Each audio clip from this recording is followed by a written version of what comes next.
नमस्कार दोस्तों। आज हम आपके लिए लेकर आए हैं अरविंद सहारन साहब का वीडियो, जिसमें उनके मेहमान हैं पाकिस्तानी मूल के अमेरिकन सिटीज़न और एनालिस्ट साजिद तरार साहब, जिसमें वो चर्चा कर रहे हैं भारत और पाकिस्तान के रिश्तों को लेकर और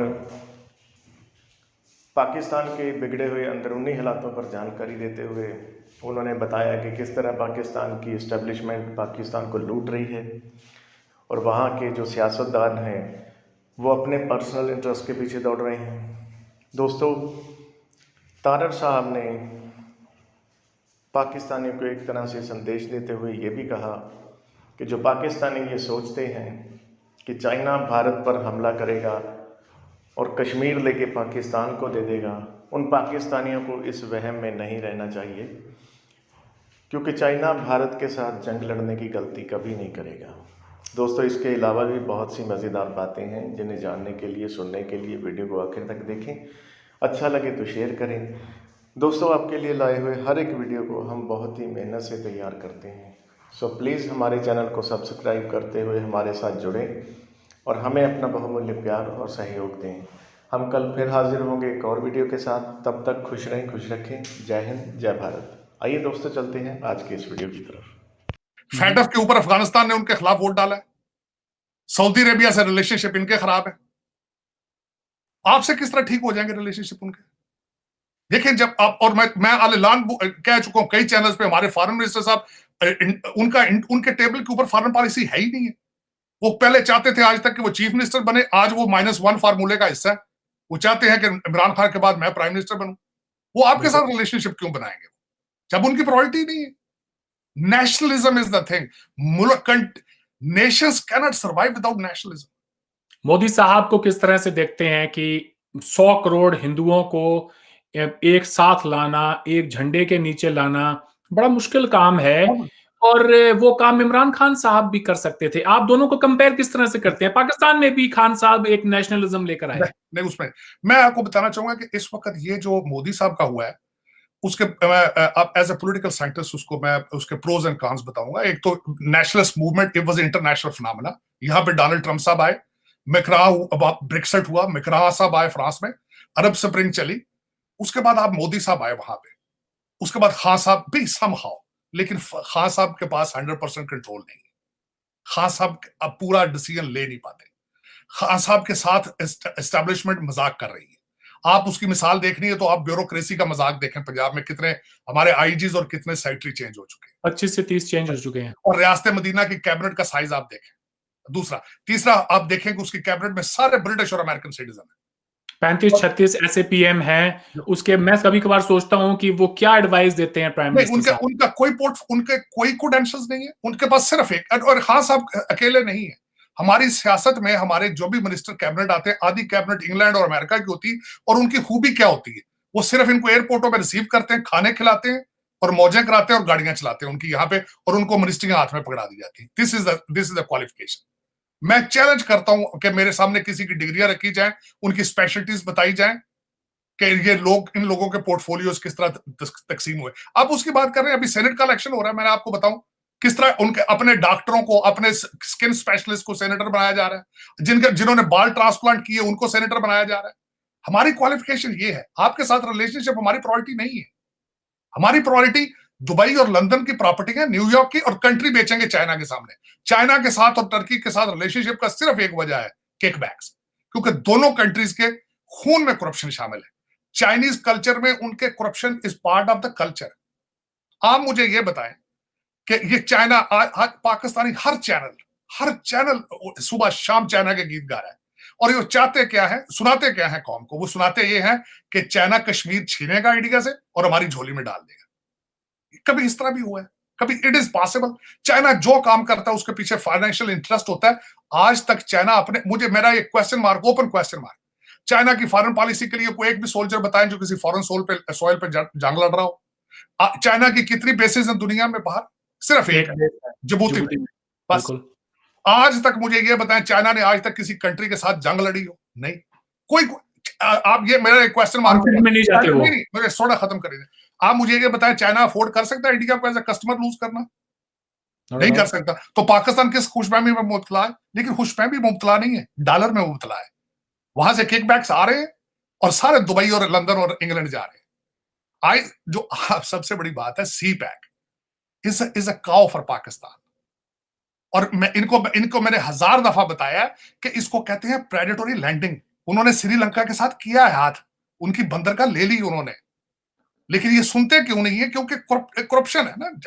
जब टारगेट ये हो कि मैं दिहाड़ी लगा के भाग जाऊं लंदन और दुबई या अमेरिका आ जाऊं, तो उस वक्त आप क्यों सोचेंगे पाकिस्तान के बारे में? क्यों सोचेंगे आप? मैं जब ये बात करता हूं, मुझे मेरे खिलाफ आते हैं, लेकिन उसकी वजह है कि मैं ये समझता हूं कि हक की बात हक है। मेरा I don't have no, I am a very nationalist Pakistani, I am a very nationalist American, and frankly speaking अब दिस इज द नीड। उस खित्ते की जरूरत है कि इंडिया के साथ पाकिस्तान के रिलेशनशिप अच्छे हो, बल्कि ट्रेड हो इनकी दोनों कंट्रीज के आपस में। बड़ी तब अच्छी वहां बात पे आपने की। निकलेगी। तब अच्छा, मैं उसमें आ रहा था मोदी साहब पे। बात ये थी कि ये सारी नेशनलिस्ट मूवमेंट जो है वो सारी ऑलमोस्ट सारी गिर पड़ी।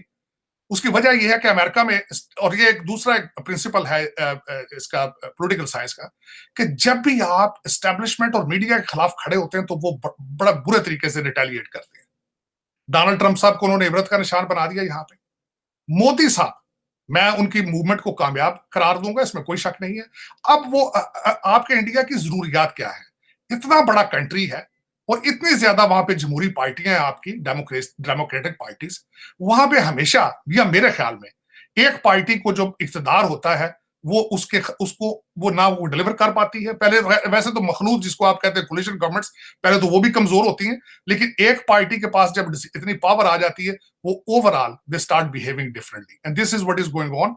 मैं जिस तरीके से मैंने आपको पहले अर्ज किया आपको कि पाकिस्तान को सेकुलरिज्म की जरूरत नहीं थी। आपकी जरूरत है सेकुलरिज्म। आपके अंदर इतनी जबानें बोली जाती है, इतने डिफरेंट कल्चर है कि आपके अभी तक तो सोशलिस्ट पार्टीज है कई स्टेटों में। केरला के अंदर तो आपकी सोशलिस्ट पार्टी है, और कई ऐसी जगह है जहां पे ऐसी ऐसी पार्टियां हैं जिनका मैंने आज तक नाम नहीं सुना था पहले। तो अंडर गिवन सर्कमस्टांसिस एक पार्टी को इतनी पावर दे देनी और फिर ये समझना कि सारे इसके साथ इकट्ठे चलेंगे, इट इज नॉट पॉसिबल। हाँ, उसमें दूसरी बात, जी, उसमें अब दूसरी मैं बात ये कह रहा था कि खासकर एक जो चीज है जो मेरे ख्याल में इट वाज नॉट राइट, वो मेरा बहुत फेवरेट, मैं बल्कि उनका शेर एक पढ़ना चाहूंगा।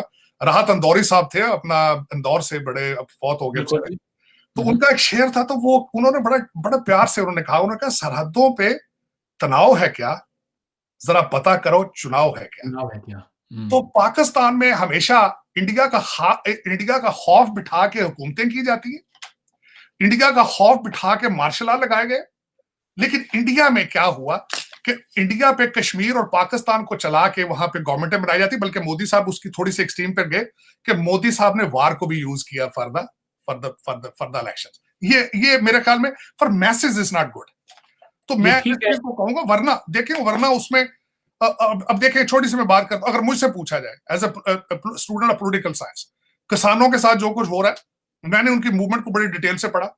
इसमें कोई हरज नहीं था कि government goes to the back foot और रीनिगोशिएट कर लेते, बजाय कि इस मूवमेंट को एक नेशनलिस्ट मूवमेंट बना दिया जाए और पूरी दुनिया में उसको, मेरा मकसद है कि एक पूरी दुनिया में एक छोटा एक मसला ना होने के बराबर था मेरे ख्याल में। लेकिन इस वक्त इज इंटरनेशनल इशू। लोग वो जो चाहे उसको खालिस्तानी घुस गए हैं और उसमें कुछ घुस गए हैं, उसमें अब आज अगले दिन मैं देख रहा था जयपुर में ऊंटों के ऊपर किसान आ रहे हैं। तो ये सारी चीजें मेरे ख्याल में डेमोक्रेटिक कंट्रीज में is not good for the democratic country. मेरे ख्याल में चाहिए था कि कोई एक ऐसा पैनल सा बना के या कुछ चीजें रीनिगोशिएट करके इन चीजों को इन लोगों को वहां से उठाया जाता। तो ये, लेकिन ये कि डेमोक्रेसी में स्टिफनेस नहीं होती मेरे ख्याल में, और उन चीजों में मोदी साहब इज बिहाइंड इन दैट। मेरे ख्याल में चाहिए कि थोड़ा नरमी का करें उसमें करें, और माइनॉरिटीज को खासकर जो था वो, अगर उनको भी कुछ जिस तरह के अगर तहफ़्फ़ुज़ात हैं तो दूर किए जाएं, वरना। और दूसरा ये है कि देखें, मैं चाइना की जिस तरह मैं बात कर रहा था, लेकिन एक बात उनकी बड़ी खास मैं पसंद है मुझे, उन्होंने वार आज तक नहीं की किसी मुल्क, इसी वजह से फाइनेंशियली तरक्की कर गए। वार उनके एजेंडे में शामिल ही नहीं था। 50 साल वो सर नीचे करके सिर्फ चीजों को डुप्लीकेट करते रहे हैं, अमेरिका की इंटेलेक्चुअल प्रॉपर्टी थेफ्ट करते रहे हैं, आईफोन की कॉपियां करते रहे हैं और वो तरक्की कर गए हैं। सिर्फ उनका सीक्रेट यही था कि उन्होंने जंगें नहीं छेड़ी। तो भूख खत्म करने के लिए किसी मुल्क के लिए जरूरी होता है कि वो बजाय पैसे से असला खरीदने के वो कुछ खरीदे। लेकिन उसमें मैं आई विश के Pakistan has work on this issue instead of war. लेकिन पाकिस्तान मेरे ख्याल में, जिस तरह मैंने अगले दिन एक छोटा सा मजाक कहीं से पढ़ा, उसने कहा जिस मुल्क का सबसे बड़ा बिकने वाले अखबार का नाम ही जंग हो तो आप उसमें देखें कि उनके हालात क्या होंगे। हमारे तो पाकिस्तान में आपको पता है जंग newspaper is one of the biggest one, पूरा ग्रुप है जी। फिल्म जंग ग्रुप है। तो सर उसमें आई विश के दोनों साइड पाकिस्तान ऐसे स्टेप्स ले जिसमें इंडिया को एतमाद आ सके, उनका एतबार बन सके कि इन लोगों के साथ बातचीत की जाए। और दूसरी साइड पे मेरे ख्याल में इंडिया को चाहिए कि वो भी कोई ऐसे बेबी स्टेप्स लें। मैं ये नहीं कहता कि यकलफ हर चीज को उल्टा सीधा कर दें, कोई ऐसे बेबी स्टेप्स लें जिसमें बात, मेरे ख्याल में मोदी साहब का स्टार्ट अच्छा था, नवाज शरीफ साहब के घर आए मिलने, मेरे ख्याल में पाकिस्तान को भी चाहिए था नेक्स्ट लेवल पे जाए वो। लेकिन जिस तरह मैंने बताया ना कि हमारे पाकिस्तान में डिसीजन होते हैं अवाम के फायदे के बेस पे नहीं होते, वहां पे एस्टेब्लिशमेंट के फायदे के बेस पे डिसीजन होते हैं। उनको सूट नहीं कर रहा होगा इंडिया के साथ अच्छा चलना, उनका सूट कर रहा होगा कि असला बाय किया जाए बाहर से, उनको ये सूट कर रहा होगा कमिश्नर का है। देखिए ना, मेरी छोटी सी एक मिसाल है जो सबको चुभती है, वहां पे हमारी पाकिस्तान की लेबर दुबई और सऊदी अरेबिया की सड़कें बना रही है, हमारी सड़कें कोरिया और चाइना बना रहा है।